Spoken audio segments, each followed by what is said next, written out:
و شام یہ ویڈیو میں بنا رہا ہوں۔ میری صحت کے حوالے سے سوشل میڈیا پہ بہت ساری خبریں گردش کر رہی ہے، اور حالیہ دھرنے اور احتجاجوں میں میری عدم شرکت کے حوالے سے میری بیماری کو بہانے کے طور پہ بھی اجاگر کرنے کی کوشش کی گئی۔ تو اس حوالے سے میں ضروری سمجھتا ہوں کہ حقائق عوام کے سامنے رکھوں۔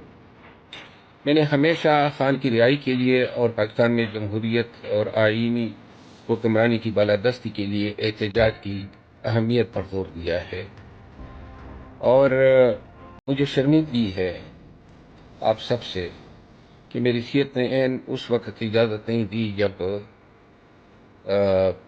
ورکرز نے اور پاکستانیوں نے ہمت باندھی، اور خدا کی قسم پاکستانیوں کی یہ ہمت دیکھنے کے لیے میری آنکھیں ترس گئی تھی۔ 9 مئی کے بعد جس طرح قوم کو ڈرایا گیا تھا، یہ ڈی چوک پہ دھرنے میں اور لاہور جلسے میں اور پنڈی کے جلسے میں جس طرح عوام نے جرأت کا مظاہرہ کیا، یہی وہ خواب تھا جو میں نے دیکھا تھا۔ میں آپ سب کو بتاتا چلوں کہ اسلام آباد پولیس نے جب غیر قانونی طور پر ہمیں اغوا کیا، گرفتار کیا، 8 دن ان کی تحویل میں رہے، اور جب ضمانت ہو کے رہا ہوئے تو اس کے اگلے دن سے مجھے کرونا نے ٹیک اوور کر لیا۔ کرونا سے جب جان چھوٹی تو انفلوئنزا، اور انفلوئنزا کے بعد ٹائیفائڈ وغیرہ بہت ساری بیماریاں جو ہیں، اس سے نکاہت بھی ہوئی، وزن بھی کم ہوا، اور لیور فنکشن ٹیسٹ جو ہیں وہ بھی صحیح نہیں آیا۔ وزن بھی میرا جو ہے تقریباً 10 کلو کم ہوا ہے۔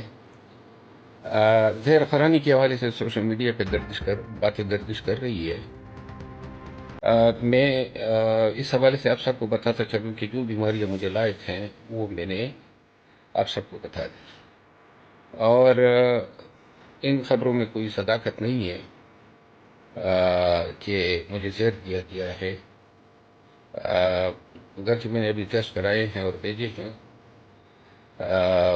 لیکن ایسے کوئی سمٹمز نہیں ملے ہیں۔